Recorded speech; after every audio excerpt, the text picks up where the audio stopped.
Welcome back to the Overboard DM. My name's Cujo and I go overboard on everything Dungeons and Dragons. And here I'm back again with a request for Orcus from Gale Force 9. We're going to take a closer look at this miniature. It's not obviously painted. You know I don't like to paint my miniatures. Ha ha ha.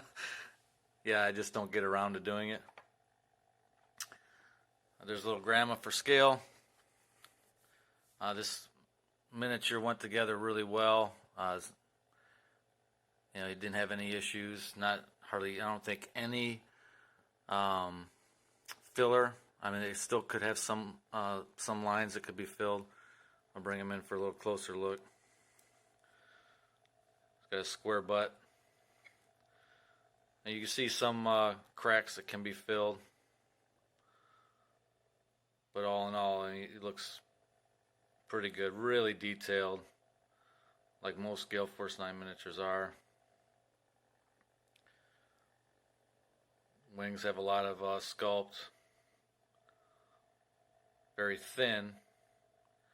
One of the thinnest parts of this model. He's very hefty. Pretty thick. The chair, let me set him aside real quick. The chair is really beefy. The base is really strong. All the skulls and the bones. It's going to be really cool to paint. The chair, you know, those are all bones and skulls. Of course, I haven't glued them in because it's one of the miniatures that I do want to paint separately.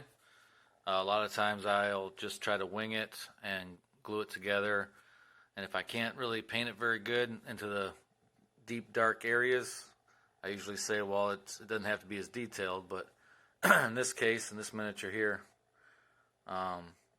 it's such an open area that you're going to be able to see that really good. But it will be hard to paint. So leaving him off is going to be the most ideal. Plus underneath his feet, it's just going to be a lot easier. But yeah, it's a great looking miniature. Grandma's about to fall off. She's trying to get away.